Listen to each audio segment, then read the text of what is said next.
கேட்டு மிரட்டிக்கிட்டு இருக்காங்க. அந்த பணத்தை அவங்களுக்கு எப்படி கொடுக்க போறனோ? ரோஹிணி, இங்க கொஞ்சம் வாங்க.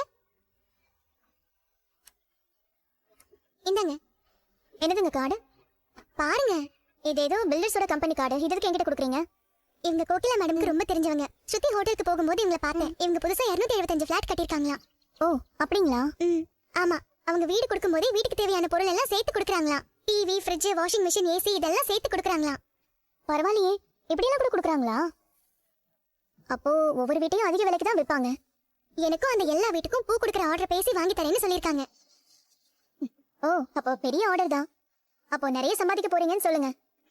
என் மேல நம்பிக்கை வச்சு கொடுக்குறாங்க. அதை நான் சரியா பண்ணணும்னு நினைக்கிறேன். சரி, இந்த கார்டு எதுக்கு என்கிட்ட கொடுக்குறீங்க? அதான் சொன்னீங்க, அவங்க வீட்டு பொருள் எல்லாம் சேர்த்து அந்த வீட்டை விற்கிறாங்க. அவங்க கிட்ட உங்க வீட்டுக்காரர் கடை வச்சிருக்கிறத பத்தி சொல்லி உங்களுக்கு அந்த ஆர்டர் கொடுக்க முடியுமான்னு கேட்டேன். இந்த கார்டை கொடுத்து உங்களை வந்து பார்க்க சொன்னாங்க. அப்படிங்களா?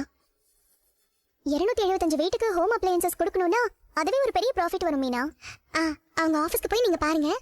கண்டிப்பா நான் போய் பார்க்குறேன் மீனா. கொஞ்சம் பிசினஸ் நல்லா தான் போயிட்டு இருந்துச்சு. இது மட்டும் கிடைச்சதுன்னா பிசினஸ் நல்லா டெவலப் பண்ணிடலாம். நல்ல விலைக்கு பார்த்து கொடுங்க. நீங்க நியாயமா கொடுப்பீங்கன்னு சொல்லியிருக்கேன். அதெல்லாம் பண்ணிக்கலாம் மீனா, நான் பாத்துக்கிறேன்.